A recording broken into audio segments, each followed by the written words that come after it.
जय गुरुदेव। जीवात्माओं को परमात्मा से मिलाने वाला नाम। जय गुरुदेव। कलयुग का कल्याणकारी नाम। जय गुरुदेव। जय गुरुदेव। जय गुरुदेव। युग प्रवर्तक, युग के मसीहा के श्री चरणों में नमन करते हुए तथा यहाँ मौजूद दृश्य एवं अदृश्य रूप में सभी शक्तियाँ तथा आज की सत्संग वेला में भाग ले रहे सभी सत्संगी प्रेमी जनों को सादर जय गुरुदेव। सत्संग तो महापुरुषों की चीज है। जब महापुरुषों की जुबान मुबारक से हम जीवात्माओं को सत्संग सुनने को मिलता है, तभी हम जीवात्माओं में चेतना निधान जाने की होती है। अर्थात जब महात्माओं के शब्दों की बौछार इस जीवात्मा पर होती है, तभी आत्मा शरणागत होती है। हम तो महात्माओं के वचनों को दोहराने आए हैं, तो आप सभी लोग थोड़े समय के लिए ध्यान पूर्वक सुनेंगे। जय जय जय गुरुदेव जी, धाम में अपार अनाम, कोटि कोटि विनती करूं, अरब खरब प्रणाम। इसकी आवाज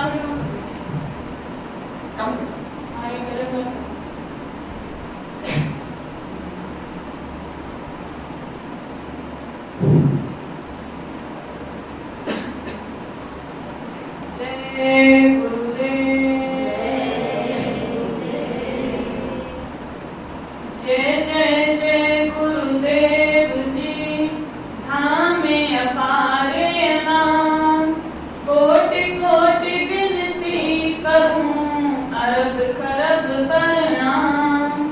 स्वामी सतगुरुदेव के चरण कमल सिर नाय, चरण शरण मैंने गई, ली जाओ प्रभु अपनाए। दीनहीन मोहि जान के, ली जाओ प्रभु अपनाए।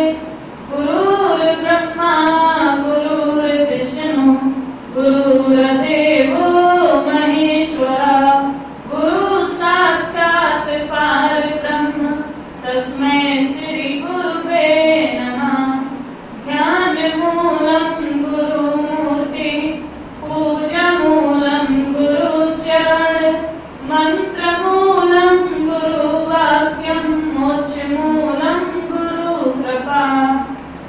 गुरु के सुमिरन मात्र से नाशत विघ्न अनंत, तात सर्वारंभ में धावत हैं सब संत।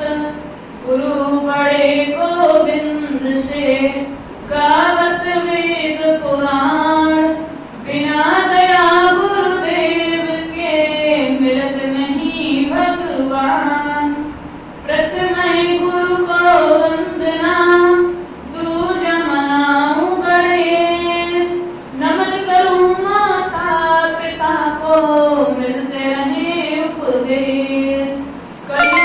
Received 100 rupees on Google Pay for business. सभी कलेश मथुरा वाले गुरुदेव की, सुन लो महिमा विशेष। जय गुरुदेव। सत्संग जीवन का सार है। इसी में आपको जीवन की वास्तविकता का पता चलेगा कि वास्तव में जीवन क्या है। हम जीवात्माओं को एक मनुष्य के शरीर का कोट पहनाकर एक निश्चित समय के लिए काल के बनाए हुए इस लोक में भेज दिया गया। तो क्यों इन जीवात्माओं को एक निश्चित समय के लिए काल के बनाए हुए इस लोक में भेजा गया, और यहाँ आने से पहले ये सभी जीवात्माएं कहाँ पर थी, ये सब आपको सत्संग में ही पता चलेगा। महात्माओं के सत्संग में शब्द का ही प्रचार किया जाता है। ऐसे सत्संग में जाने से कभी घाटा नाम की कमाई तो बहुत ऊंची और निर्मल चीज है, लेकिन अगर आप गुरुमुखों की संगत करने लग जाओ तो कम से कम पापों और बुरे कर्मों से तो बचे ही रह सकते हो। जिस प्रकार यदि कोई अंधा व्यक्ति फूलों के बाग में चला जाए तो वह फूलों को देख तो नहीं सकता, लेकिन उनकी खुशबू तो ले ही सकता है। उसी प्रकार यदि पत्थर को पानी में डाल दिया जाए तो पत्थर पानी में घुलेगा तो नहीं, लेकिन सूरज की तपिश और गर्मी से तो बचा ही रहेगा। उसी प्रकार नाम की कमाई तो बहुत ऊंची और निर्मल चीज है, लेकिन अगर आप गुरुमुखों की संगत करने लग जाओ तो कम से कम पापों और बुरे कर्मों से तो बचे ही रह सकते हो। इसीलिए संत महात्मा सत्संग पर इतना जोर देते हैं।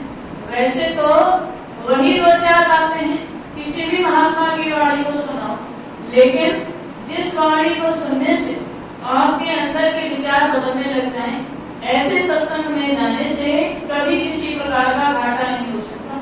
कबीर साहब कहते हैं कि कबीर संगत साथ की जौ की भूसी खाए और खीर खाए भोजन मिले सागत संग न जाए।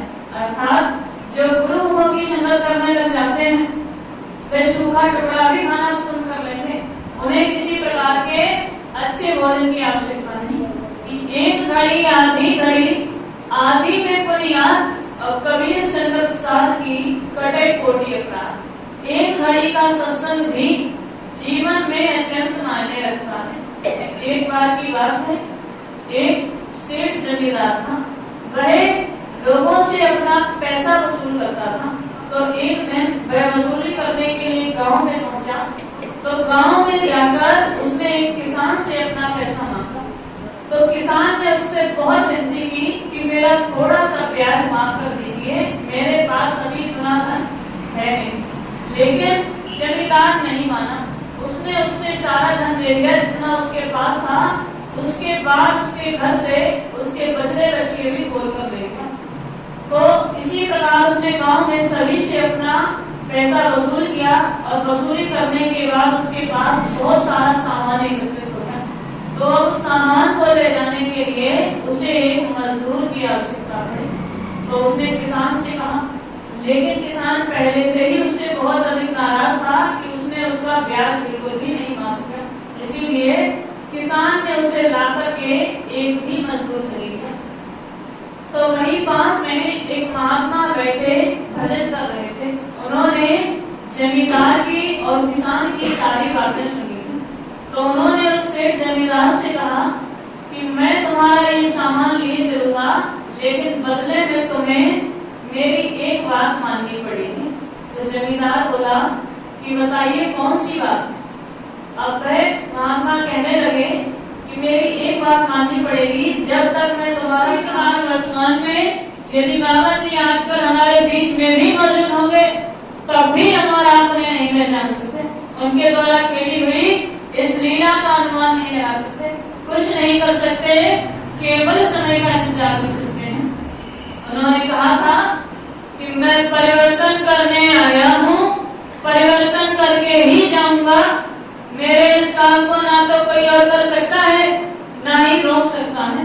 मैं समय का इंतजार कर रहा कि जब शराब जैसे घातक नशे को कोई नहीं बंद करा पाएगा, जीवों पर होने वाली हिंसा को जब कोई नहीं रोक पाएगा, तब जाकर के मैं अपना ब्रह्मास्त्र उठाऊंगा। मैं परिवर्तन करने आया हूँ, परिवर्तन करके ही जाऊंगा। तो बाबा जी के द्वारा कही हुई एक भी बात दर्शक होने वाली नहीं है। जिस प्रकार जब सीता का स्वयंवर रचा गया तो महाराज जनक ने एक बहुत कठिन प्रण किया कि जो कोई शिव धनुष को तोड़ेगा उसी के साथ सीता का विवाह होगा। तो जब स्वयंवर का आयोजन हुआ तो उस स्वयंवर में भाग लेने के लिए दूर दूर से राजा महाराज आए और उसी स्वयंवर में गुरु विश्वामित्र भगवान राम के साथ वहां पहुंचे थे। तो जो दूर दूर से राजा महाराजा आए, सभी ने अपना अपना बल प्रयोग किया, लेकिन कोई भी उसके धनुष को हिलाकर नहीं पाया। जब सब थका कर बैठ गए, कोई भी उसके धनुष को हिलाकर नहीं पाया, तो महाराज जनक को ये चिंता होने लगी, ये कैसा कठिन प्रण मैंने किया। कि वीर विहीन धरा हो जानी, क्या पृथ्वी वीरों से खाली होगी, कोई नहीं बचा जो इस शिव धनुष को हिला सके। तो जब सब कथार पर बैठ गए, सभी ने जब हार मान ली, तो उसी सभा में गुरु विश्वामित्र खड़े थे। उनको देखकर वहां पर बैठे सभी राजा महाराजा हंसने लगे, कहने लगे कि अब ये भी इस नंबर में भाग लेंगे। लेकिन उन्होंने आगे जाकर के क्या कहा कि विश्वामित्र समय शुभ जानी, और तब बोले अति स्नेह में पानी, उठहु राम भंजहु भव चापा, मेटहु तात जनक परितापा। कि उठो राम, इस धनुष को तोड़ो और जनक की समस्या का समाधान करो। तो राम भी शंका में पड़ गए। जब उससे धनुष को कोई हिलाकर नहीं पाया तो मेरे गुरु ने मुझे आदेश दे दिया, और जब गुरु का आदेश था तो जाना था। तो उन्होंने क्या कहा कि काम आपका होगा, नाम मेरा होगा। कि गुरहि प्रणाम मन ही मन कीना, और तब राघव उठाए धनु लीना। जब मन ही मन गुरु को प्रणाम किया, तब जाकर उससे धनुष को उठा लिया गुरु के बल पर। जब गुरु को मन ही मन प्रणाम किया, तो उस समय विश्वामित्र ने भी समय का इंतजार किया। जब सब राजा महाराजा थका कर बैठ गए, सभी ने बिल्कुल हार मान ली, तब जाकर के उन्होंने राम को आदेश दिया। उसी प्रकार माता जी ने कहा कि मैं भी समय का इंतजार कर रहा। जब शराब जैसे घातक नशे को कोई नहीं बंद करा पाएगा, जीवों पर होने वाली हिंसा को जब कोई नहीं रोक पाएगा। आजकल मनुष्य इतना गिर गया कि जीवों का रक्षण करने लगा। किसी भी धर्म ग्रंथ में 4 वेद से 7 धारा पुराण में उपनिषद, सभी धर्म पुस्तकें गीता रामायण वाली कुरान किसी में नहीं कहा गया। सभी धर्म ग्रंथों का एक ही कहना कि जीवों पर रहम करें। यहाँ तक कि कुरान शरीफ में भी लिखा है कि बिस्मिल्लाहिर्रहमानिर्रहीम, अर्थात खुदा सभी जीवों पर दया करने वाला है। सभी जीव खुदा के बनाए हुए हैं। महात्माओं ने कहा कि तिलवर मच्छी खाएकर कोटि गौ के दान, काशी करवट ले मरे निश्चय नरक में दान। यदि आपने जरा सा भी मांस का सेवन किया है, यदि चखा भी है, तो फिर चाहे करोड़ों गाय दान कर लेना, लेकिन नरक जाने से आपको कोई नहीं बचा पाएगा। कि लाख करो पूजा, चाहे तीरथ करो 1000, और जीवों पर दया नहीं तो सब कुछ बेकार, सब व्यर्थ है। उसका कोई लाभ, कोई पुण्य आपको नहीं मिलेगा। तो बाबा जी ने कहा कि जब जीवों पर होने वाली हिंसा को कोई नहीं रोक पाएगा, तब जाकर के मैं अपना ब्रह्मांड उठाऊंगा। मैं परिवर्तन करने आया हूँ, परिवर्तन करके ही जाऊंगा। तो बाबा जी के द्वारा कही हुई एक भी बात दर्शक होने वाली नहीं है। संत वचन पलटे नहीं, पलट जाए ब्रह्मांड। और भगवान श्री राम ने भी कहा कि मोर वचन चाहे पड़ जाए फीका, और संत वचन पत्थर की हलीका।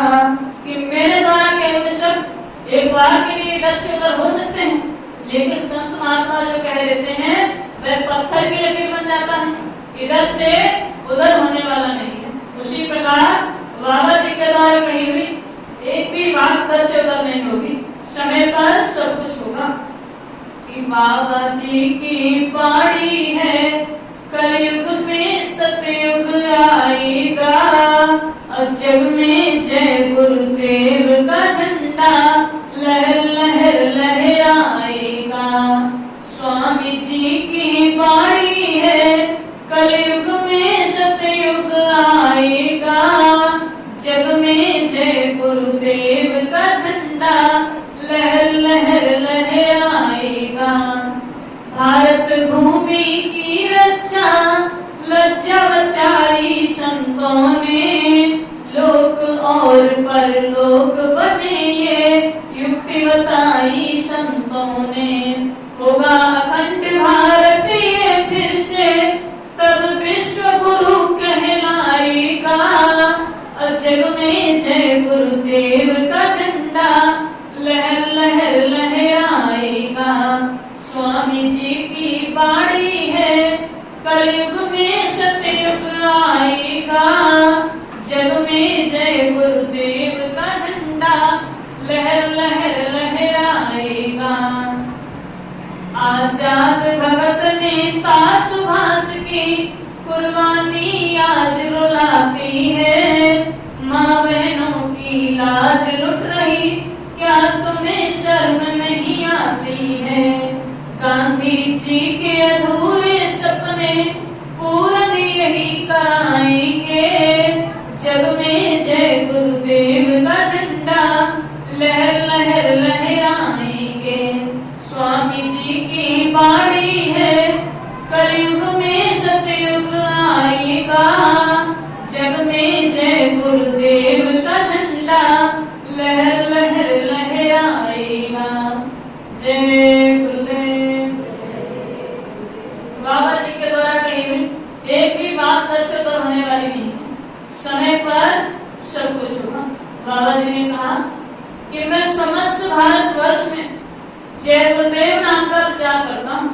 यह दौलत आत्मज्ञान की है, जो महात्माओं की दया कृपा हो जाए तभी मिला करती है।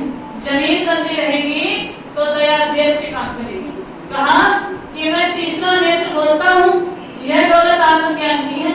ये वो दौलत है, ना तो कोई आपसे छीन सकता है, ना ही चोर चुरा सकता है। जो दौलत में बांट रहा, इस दौलत को ले पाओ तो ले लो, कि लूट सके तो लूट ले बंदे। शोर मचाऊं गली गली, अब जय गुरुदेव नाम के हीरे मोती मैं बिखराऊं गली गली।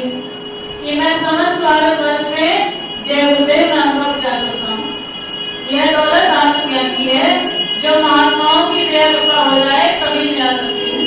कहा कि यदि तुम पूरी तरह उस पर विश्वास करो कि भव सागर भर में नहीं, यह वृत्तांत हमार और निश्चय करके मान ले तो तुरंत उतारू पार। यदि पूरी तरह मुझ पर विश्वास कर लो तो मैं इस भव सागर में भटकने नहीं दूंगा, तुरंत ही इस भव सागर से पार लगा दूंगा।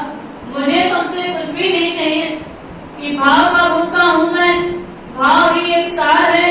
भाव से मुझको भजे तो भविष्य मेरा पार है। कि मैं केवल भाव का भूखा हूँ। यदि सच्चे भाव के साथ मेरे पास आओगे तो मैं इस भव सागर से मेरा पार लगा दूंगा। तो ये हमारा सौभाग्य है कि ऐसे सच्चे सत्पुरुष हमें मिले। बाबा जी ने कहा कि जब तुम जय गुरुदेव नाम की मस्ती में चलते चले जाओगे तो तुम्हारे पैर के नीचे यदि कांटा भी आ जाए तो मैं वहां भी अपना हाथ लगा दूंगा। कि जब तुम किसी मुसीबत में हो तो जिस देवी देवता को मानते हो उसका नाम ले लेना, और मदद ना मिले तो एक बार ये जय गुरुदेव नाम लेना, तो मैं मिलूंगा और तुम्हारी मदद करूंगा। कि जब तुम अंत समय में हो तो इस जय गुरुदेव नाम को लेना, तुम्हारी संभाल हो जाएगी। तो ये हमारा सौभाग्य है कि ऐसे सच्चे सद्गुरु हमें मिले। क्योंकि कहा गया गुरु सोई जो शब्द सुनेगी, शब्द बिना दूसरा नहीं सोई। गुरु वही है जो आपको शब्द की कमाई का, नाम की कमाई का रास्ता दे। तो वर्तमान में तो हमें ऐसे सच्चे सद्गुरु मिले। गुरु का स्थान इस संसार में सबसे बढ़कर बताया गया कि यह तन इसकी वेद ली, गुरु अमृत की खान, शीश दिए जो गुरु मिले तो भी सस्ता जान। यदि अपना सिर देकर भी गुरु की शरण मिलती है तो ये सौदा भी आपके लिए सस्ता है। इतना ऊंचा स्थान गुरु का बताया गया कि गुरु कोई लाल पीला कपड़ा नहीं, जगह झूठ नहीं, पढ़ाई लिखाई नहीं, रोज नजीरा नहीं।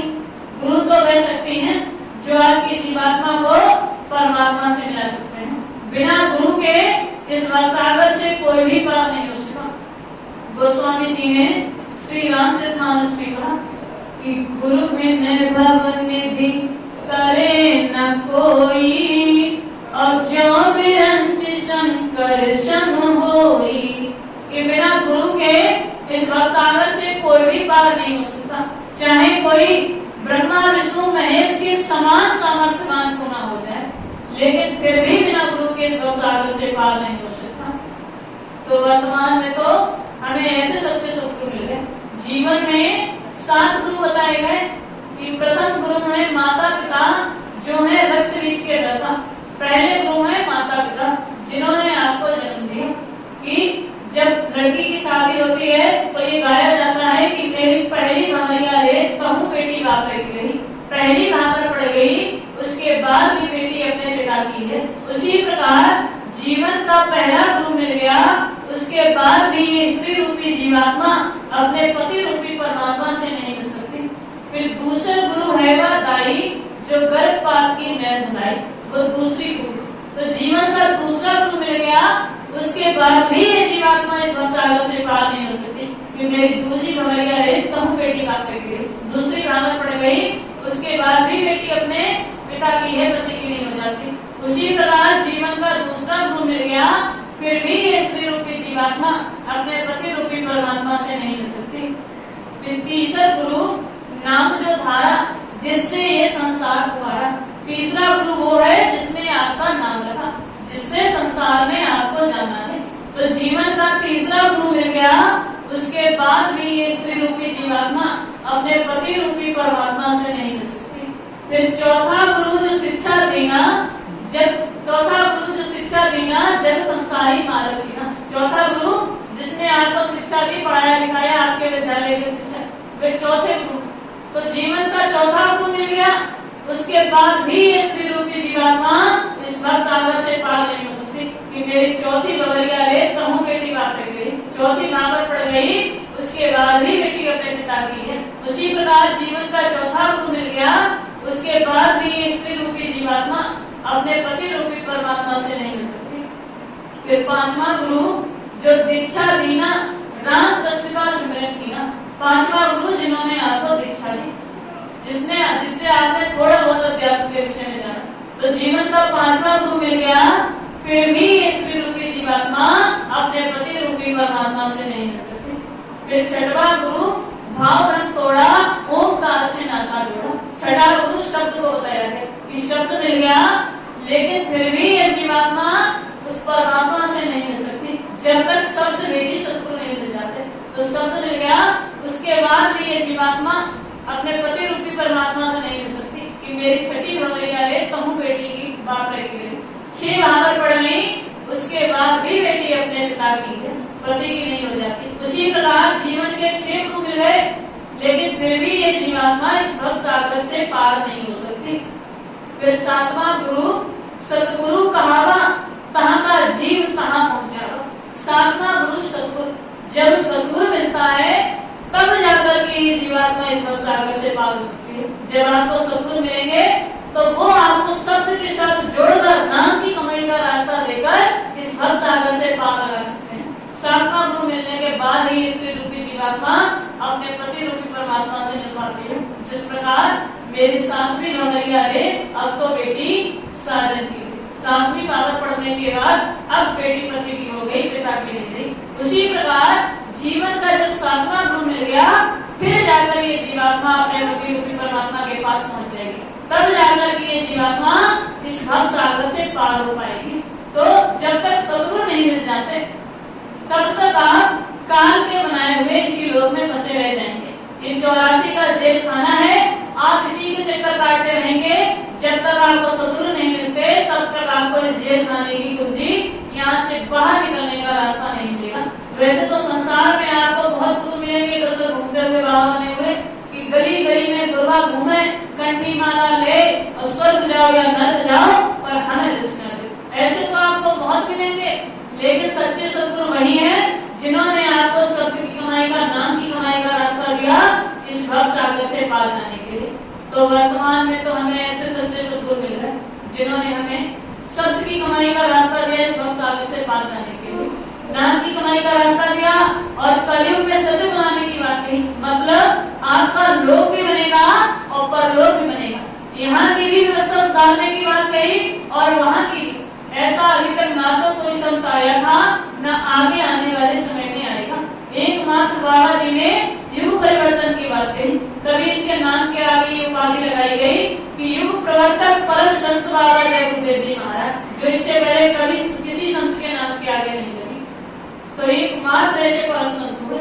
ना तो ऐसा कभी संत आज पहले समय में आया, ना ही शायद आगे आने वाले समय में कोई आएगा। तो वर्तमान में हमें बहुत ही सुनहरा अवसर मिला कि बहुत ही दया करके जब हम जीवात्माओं को अत्यंत दुख में कष्ट और पीड़ाओं को सहते हुए देखा, तो जब हृदय में दया उठी तब जाकर के समृद्ध रूप धारण करके आए हैं और ये जय गुरुदेव नाम चला गया। ये समय का नाम है, इसी नाम से आपकी जीवात्मा का कल्याण होगा। समय के नाम के आगे किसी की नहीं छोड़ते। समय के नाम को तो अपनाना ही पड़ता है। यदि आप अपनी इच्छा से अपनाएं तो ज्यादा बेहतर है, अन्यथा कुदरत का ऐसा कहर बरसेगा कि मजबूरन स्नान की शरण में आना पड़ेगा, क्योंकि ये समय का नाम है। जिस प्रकार त्रेता में समय का नाम श्री राम था, तो रावण इतना बड़ा ज्ञानी, इतने बड़े बलशाली योद्धा उसके पास, तो उसको ऐसा लगा कि वह समय के नाम से जीत जाएगा। लेकिन क्या हुआ कि 1 लाख पुत्र शवाओ लख नाती और तारा बड़ घर दिया न पाती। इतना बड़ा साम्राज्य होने के बावजूद भी उस रावण के यहाँ कोई नहीं बचा। एकमात्र विभीषण बचे थे जो पहले ही श्री राम की शरण में चले गए थे। उसी प्रकार ये समय का नाम है, वही बचेगा जो इस नाम की शरण में आ जाएगा। कि गुरु बचा लोगे जिसको वो बच जाएगा, फिर लोगे नजर तो वो फंस जाएगा। जिसको गुरु बचा लेते वही आगे आने वाले कठिन समय से बच पाएगा। तो इस नाम को तो अपनाना ही पड़ेगा। यदि आप अपनी इच्छा से अपना लें तो ज्यादा बेहतर है, अन्यथा कुदरत का ऐसा कहर बरसेगा कि मजबूरन इस नाम को अपनाना पड़ेगा। जब बचाने वाला कोई नहीं मिलेगा तो मजबूरन इस नाम की शरण में आना पड़ेगा, क्योंकि ये समय का नाम है। वर्तमान में तो बाबा जी लीला केले, जिस प्रकार त्रेता में राम लीला हुई कि जब रावण सीता को हरने आया, तो उस समय भगवान श्री राम ने माता सीता को पहले ही अग्नि में समाहित कर दिया। उन्होंने कहा कि सुनहु प्रिया व्रत रुचिर सुशीला, मैं अब कछु करी हूं नर लीला। कि हे प्रिय, मैं कुछ लीला करने जा रहा हूँ, अब तुम्हें अग्नि में करहु निवासा, ज्यों लगी करहु निशाचर नासा। और तुम अग्नि में वास करो, मैं राक्षसों का नाश करूंगा। तो उस समय माता सीता को पहले ही अग्नि में समाहित करा दी। जिस सीता को रावण उठा करके ले गया वह नकली सीता की छाया थी, जिसको रावण उठा करके ले गया। तो जब रावण सीता को हर के चला गया, उसके बाद भी श्री राम लीला खेले। वे पशु पक्षियों से पूछ रहे, वे पशु पक्षी जो मोर भी नहीं सकते, उनसे श्री राम कहते हैं कि हे खगमृग हे मधुकर श्रेणी, और तुम देखी सीता मृग नैनी। खरगोश रेणु से पूछ रहे कि मेरी सीता को कहीं किसी ने देखा, जबकि उन्होंने खुद सीता को अग्नि में समाहित किया, दिखावे के लिए पशु पक्षियों से पूछ रहे। इस प्रकार की लीला त्रेता में भगवान श्री राम खेल रहे, और उनके द्वारा खेली हुई इस लीला को उनके साथ रहने वाले उनके भाई लक्ष्मण, जिन्हें शेषनाग का अवतार कहा जाता है, अवतारी शक्ति होने के बावजूद भी लक्ष्मण नहीं जान पाए। गोस्वामी जी ने श्री रामचरितमानस में कहा कि लक्ष्मण हूँ यह मरम नहीं जाना, और जो कछु चरित रचा भगवाना। कि लक्ष्मण भी उस रचना को नहीं जान पाए जो उस समय भगवान राम ने की। अवतारी शक्ति होने के बावजूद और हर समय भगवान श्री राम के साथ रहे, फिर भी नहीं जान पाए। तो आप हम तो तुच्छ प्राणी हैं, ना ही कोई अवतारी शक्ति है, ना ही बाबा जी के साथ रहे, तो उनके द्वारा खेली हुई इस लीला का अनुमान किस प्रकार लगा सकते हैं। इसी प्रकार द्वापर में कृष्ण लीला हुई कि जब श्री कृष्ण का जन्म हुआ तो उनके माता पिता जेल की काल कोठरी में बंद थे। उनके हाथों पैरों में बेड़ियां पड़ी हुई थी, द्वार पर ताला लगा था, बाहर पहरेदार खड़े थे। लेकिन जब श्री कृष्ण का जन्म हुआ, मानो समय ही रुक गया हो, किसी को कुछ पता नहीं चला।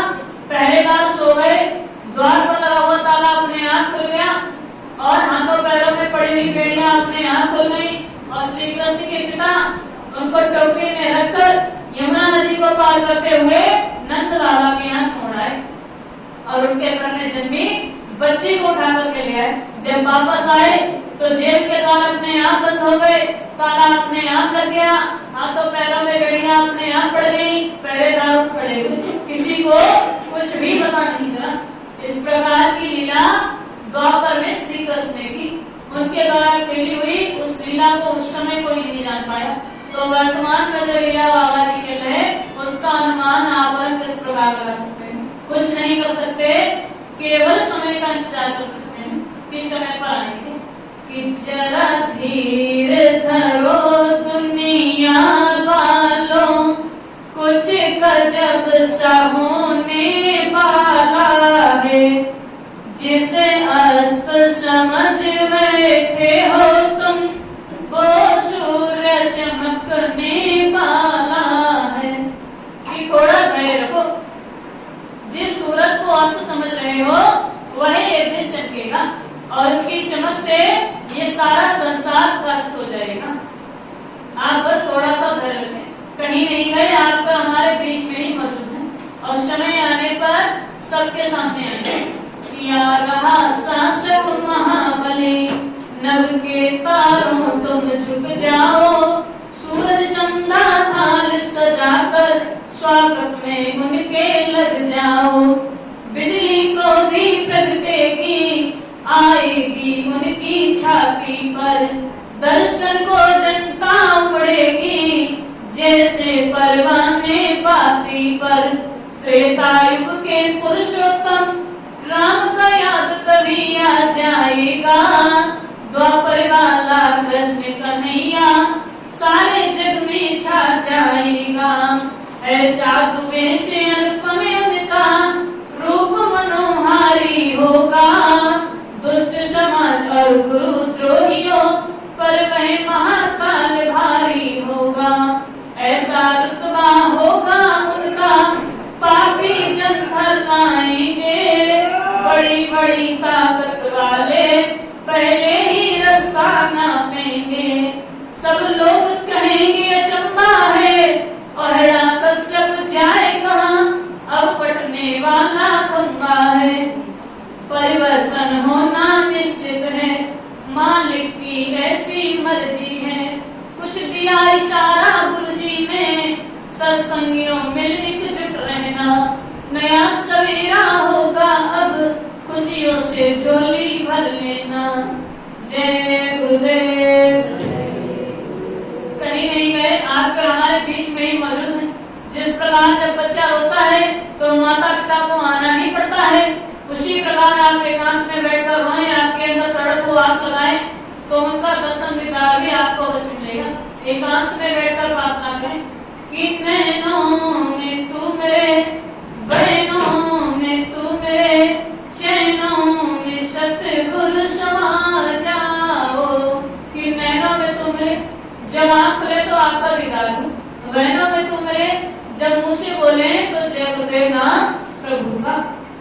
कि नैनों में तू मेरे, बहनों में तू मेरे, चैनों में सतगुरु समा जाओ। पर्दे में क्यों हो आकर के दर्श दिखा जाओ। जब एकांत में बैठकर इस प्रकार की प्रार्थना करोगे तो उनका दर्शन दीदार भी आपको अवश्य मिलेगा। कहीं नहीं गए, आपके हमारे बीच में ही मौजूद है। जब प्रार्थना करोगे तो दर्शन दीदार आपको अवश्य मिलेगा, दया करेंगे, क्योंकि यदि नाथ का नाम दया निधि है तो दया भी करेंगे कभी न कभी, कभी न कभी तो दया करेंगे। एक ना एक दिन उनका दर्शन दीदार भी आपको अवश्य मिलेगा। कहीं नहीं गए, आपके हमारे बीच में ही मौजूद हैं और समय आने पर सबके सामने आएंगे। हम जीवात्माएं जो इस काल के बनाए हुए लोक में आकर पूरी तरह फंस गए, यहाँ पर जो कुछ देखा वैसा ही करने लगे, जो कुछ देखा वैसे ही रहने लगे।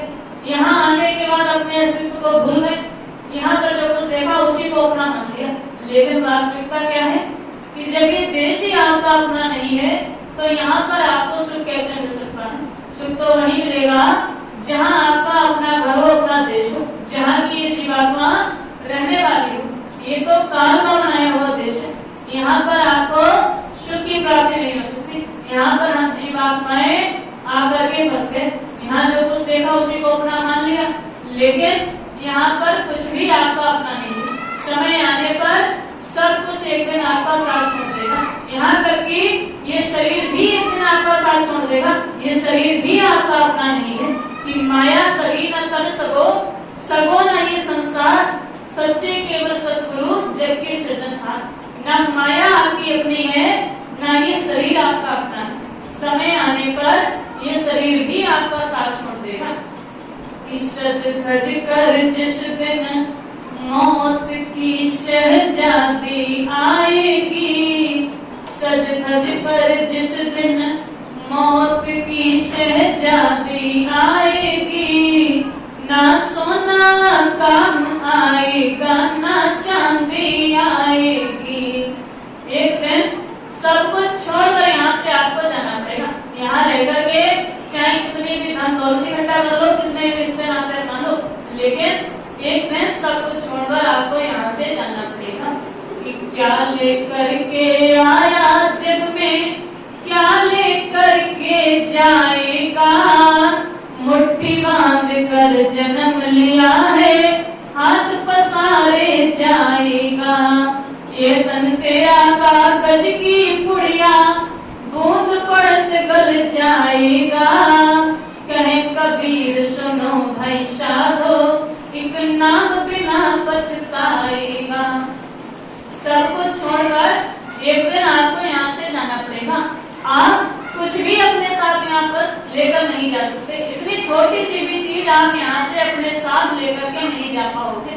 केवल एक ही चीज ऐसी है जो आप यहाँ से अपने साथ लेकर जा सकते हो, और वह है नाम की कमाई। यहाँ रहकर जितनी भी आप नाम की कमाई कर लोगे वह तो आपके साथ जाएगी। उसके अलावा आप यहाँ से बिल्कुल छोटी सी भी चीज अपने साथ लेकर के नहीं जा पाओगे। तो वर्तमान में जो हमें ये मनुष्य का जन्म मिला, ये एक सीढ़ी के समान है।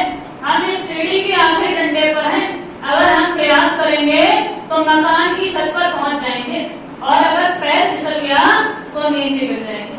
तो वर्तमान में जो मनुष्य का शरीर मिला है, इसी में रहकर आप तो व्यवस्था कर सकते हैं कि जब आप ये शरीर छोड़कर जाएं तो जहां पर जाएं वहां किसी प्रकार का कोई कष्ट, कोई पीड़ा आपको ना सहनी पड़े, अर्थात नरकों 84 में ना जाना पड़े। तो सत्संग करत बहुत दिन बीते, अब तो छोड़ पुरानी बात, सत्संग करते हुए बहुत दिन व्यतीत हो गए। कि कबलक करो कठिनता गुरु से, अब तो लो गुरु को पहचान। कब तक अपने गुरु से पीठ पीछे छलकपट करते रहोगे? अब तो उनको पहचान लो कि गुरु को तुम मानुष मत मान, वे है सत्पुरुष की जान। इस भ्रम में मत रहो कि वे साधारण से मनुष्य हैं, वे स्वयं सत्पुरुष के समान हैं। कि दया मेहर से वचन सुना में वे हैं पूर्ण पुरुष नाम। उनकी बहुत दया मेहर हुई जो उनके वचन आपको सुनने को मिले।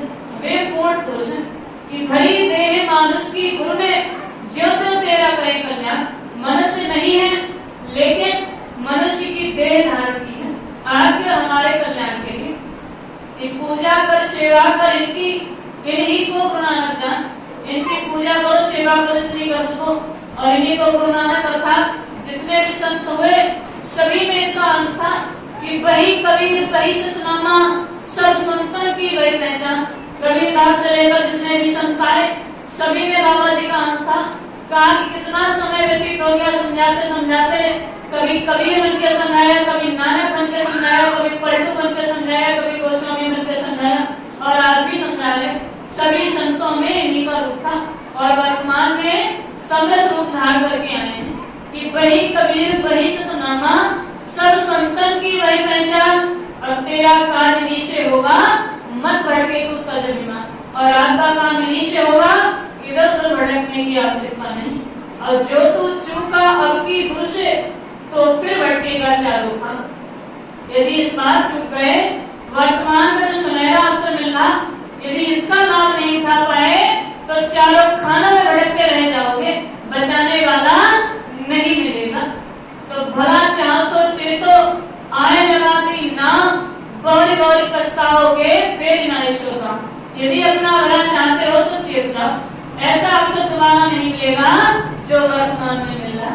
जब हम जीवात्माओं को अपने दुख में कष्टों पीड़ाओं को सहते हुए देखा तो हृदय में दया उठी, तब जाकर के समग्र रूप धारण करके आए और हमें नाम की कमाई का, शब्द की कमाई का रास्ता दिया।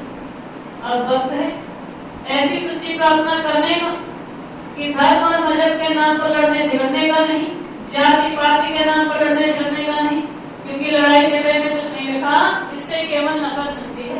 नफरत की ऐसी लड़ा चलती है जिससे तमाम घर बिगड़ जाते हैं, परिवार बिगड़ जाता है, देश बिगड़ जाता है, समाज बिगड़ जाता है।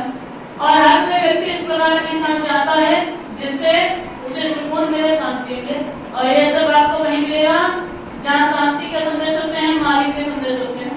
तो इस संसार से मोह त्याग कर बस यही प्रार्थना करें कि अब प्रभु कृपा करहु यही भांति, और शब्द जी भजन करहि दिन राति।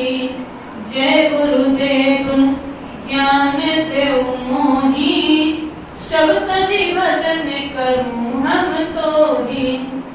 जय विधिनाथ होई हित मोरा, करहु सुबेगी दास मैं तोरा। हे प्रभु, जिस प्रकार मेरा कल्याण हो सके उसी प्रकार का उपाय मुझे बताइए, मैं आपका दास हूँ। इसी के साथ हम अपने वचनों पर विराम देते हैं क्योंकि समय का अभाव है। 8 बजे ट्रेन है, घर जाना है। हम तो यहाँ समय से आए थे, लेकिन बारिश के चलते मौसम का ऐसा प्रभाव रहा कि आप सभी लोग समय से नहीं आ पाए। तो उसी समय के लिए ये आपको कम समय मिल पाया, इसके लिए हम आपसे क्षमा प्रार्थी हैं। समय का अभाव है, ट्रेन है, हमें घर भी जाना है और दूरी बहुत ज्यादा है। तो इसी के साथ हम अपने वचनों पर ध्यान देते हैं। यदि कहने सुनने में किसी प्रकार की कोई भूल हुई हो, किसी शब्द या वाणी के माध्यम से आपके हृदय को ठेस पहुंची हो तो क्षमा कीजिएगा। जय गुरुदेव। जय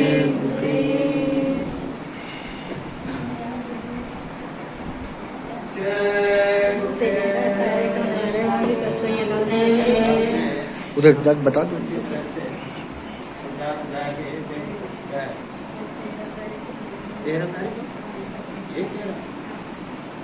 13 तारीख को आपके घर में सत्संग है।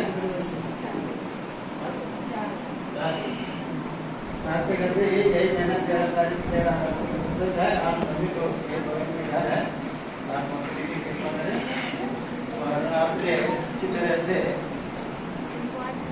सभी लोगों को अरे भोग लीजिए, भोग लीजिएगा, बैठिए। सुनने की तो कोई आवश्यकता है नहीं, लेकिन एक